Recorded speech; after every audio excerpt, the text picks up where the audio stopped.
দোস্ত, এই প্রথম একটা ছেলেকে দেখে এত ভালো লাগলো, কি সুন্দর। নাদিয়ার সাথে কেন? নাদিয়া, তোর সমস্যা কি বলতো? তুই ভার্সিটির পরিবেশ নষ্ট করতেছিস কেন? এসব তুই কি বলছিস মিম? আমি কিভাবে ভার্সিটির পরিবেশ নষ্ট করলাম? ভার্সিটি এরিয়ার মধ্যে একটা ছেলের হাত ধরে ভার্সিটি ঢুকতেছিস, পরিবেশ নষ্ট হচ্ছে না? এক্সকিউজ মি, আমি নাদিয়ার হাত ধরে ভার্সিটিতে ঢুকলে ভার্সিটির পরিবেশ কিভাবে নষ্ট হয়? আপনার মতো একটা স্মার্ট হ্যান্ডসামদের হাত ধরে অন্য একটা মেয়ে এইভাবে ঘোরাঘুরি করলে আমাদের লোভ লাগে না? লোভ লাগবে কি জন্য? আমাদেরও তো তখন ইচ্ছা করে আপনার মতো একটা হ্যান্ডসাম ড্যাশিং ছেলের হাত ধরে ভার্সিটি আসি, ভার্সিটির ক্লাস বাদ দিয়ে তার সাথে চিটাই প্রেম করি। তাহলে তো এখানে নাদিয়ার কোনো দোষ নেই, দোষ হচ্ছে সব আপনার চিন্তা ভাবনায়, আপনার মনে। একদম ফালতু কথা বলবেন না। আমার চিন্তা ভাবনার সমস্যা মানে?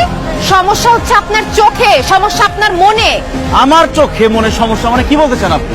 আপনার চোখের সমস্যা দেখে আপনি নাদিয়ার মতো একটা মেয়েকে পছন্দ করছেন। আপনার মনে সমস্যা দেখে আপনি নাদিয়াকে মন দিচ্ছেন, তার সাথে প্রেম করতেছেন। কেন? আমাকে কি আপনার চোখে পড়ে না? আমার মতো একটা সুন্দরী মেয়ের সাথে কি আপনার প্রেম করা যায় না? আপনি কি আমাকে ভালোবাসতে পারেন না? আমাকে গার্লফ্রেন্ড বানাইতে পারেন না? তা না করে কেন আপনি নাদিয়াকে গার্লফ্রেন্ড বানাইছেন? এই আপনার মতো সুন্দর হ্যান্ডসাম স্মার্ট ছেলেদের ভুল পছন্দের জন্য আমার মতো সুন্দরী মেয়েরা সিঙ্গেল থাকে। আমাদের তো 4-5টা বয়ফ্রেন্ড থাকার কথা। Shut up! আর একটা ফালতু কথা বলবেন না। নাদিয়া আমার গার্লফ্রেন্ড না। নাদিয়া আপনার গার্লফ্রেন্ড না? নাদিয়া, এই হ্যান্ডসামটা কে? আমার ভাই। এই হ্যান্ডসামটা তোর ভাই? ইয়েস, আমি নাদিয়ার ভাই। ছি নাদিয়া, এইসব ফালতু মেয়েদের সাথে চলিস তুই? এইসব ফালতু মেয়েদের সাথে চললে তুই নিজেও ফালতু হয়ে যাবি। এর তো প্রেম ভালোবাসার জন্য পুরো দেওয়ানা হয়ে আছে। এদের সাথে একদম মিশবি না।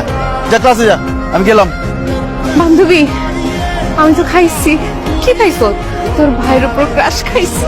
কেমন আছেন ভাইয়া? তাই কি কেমন? ফালতু বেয়াদব ইতর অসভ্য, কোন সাহসে তুমি আমাদের বাসায় ঢুকছো? আর কি হয়েছে? কার সাথে চিল্লাচিল্লি করতেছিস? কার সাথে আমার চিল্লাচিল্লি করবো? আচ্ছা মা, তুমি বাসায় কেমন দারোয়ান রাখছো? এসব আলতু ফালতু মেয়েদেরকে বাসায় ঢুকতে দেয়? কই, মেয়েটাকে দেখে তো আলতু ফালতু বলে মনে হচ্ছে না। মাশাআল্লাহ মাশাআল্লাহ, কি সুন্দর লম্বা চওড়া দেখতে মেয়েটা।